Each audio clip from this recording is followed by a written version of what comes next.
Have you ever shared something with your pastor and he uses it in a sermon, not as a lesson or an inspiration for the audience, but he made jest of the situation and the congregation joined him in laughing at you?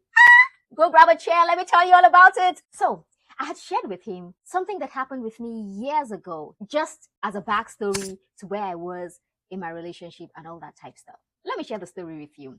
So, I think this was far back as 2010. I was praying for a life partner. And in that season, God showed me someone, right? I saw this guy in my dream. I had never seen him anywhere. I didn't know him. I had no contact with him. But at the time, I was talking with this guy that I kind of really liked. He was tall. I wasn't into light-skinned guys, but I like this one because he fine, girl. He fine. He was tall and, he was really cool.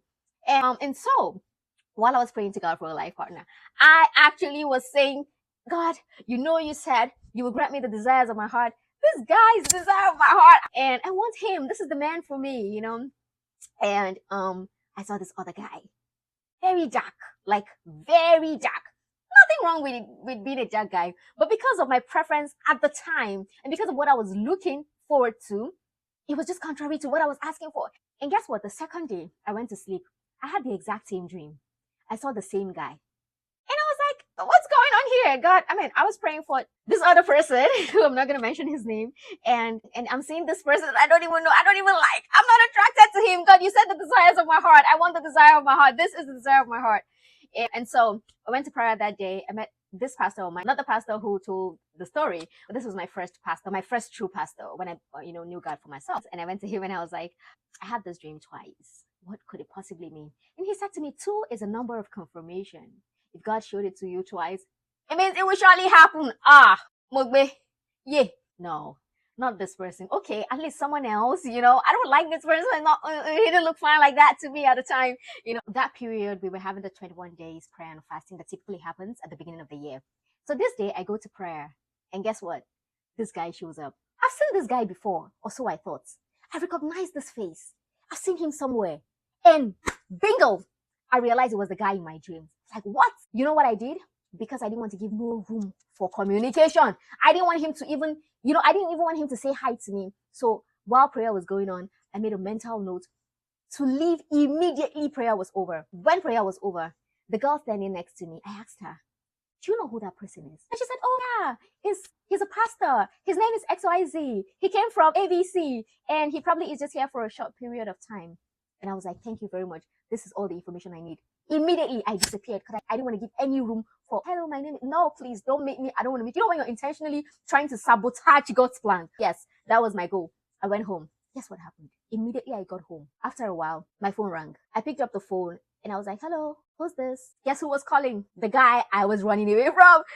And I heard the name the lady told me. She was like, this is his name. No, not you. I wasn't sure what to do. Freeze, throw my phone away, jump, scream. I wasn't sure, but of course, steeze and composure always on 100. I was calm. I took a deep breath. Of course, he was like, is this Keturah? I was like, yeah, this is she. He was like, my name is XYZ. With my mouth open, I was like, okay, good evening. And he was like, I was hoping to talk to you after service. I couldn't find you.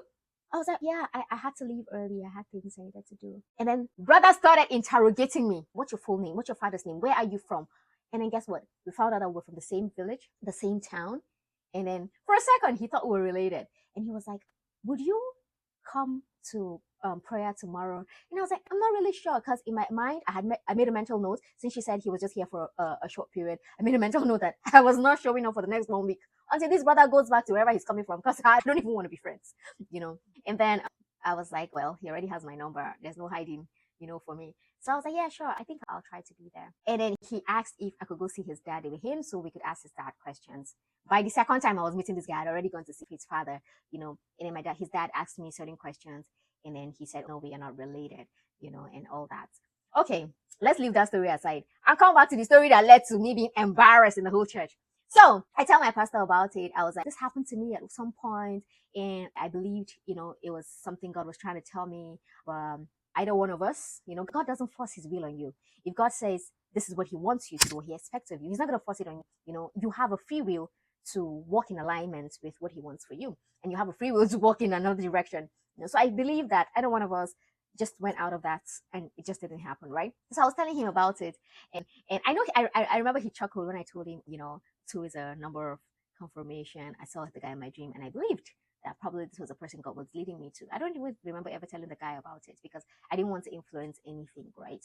And maybe I told him about it years later after there was really nothing. I don't know, I don't remember. But anywho, and this man goes on stage and decides to tell the entire congregation that his sister came to my office and told me that she saw a man in her dream twice and she said he's her husband. And the whole congregation joined him. I've learned my lesson since then. There are things that I don't care who you are. If I can't tell my daddy in heaven, I'm not gonna tell you. Okay, I'll see you again on another episode of From My Corner.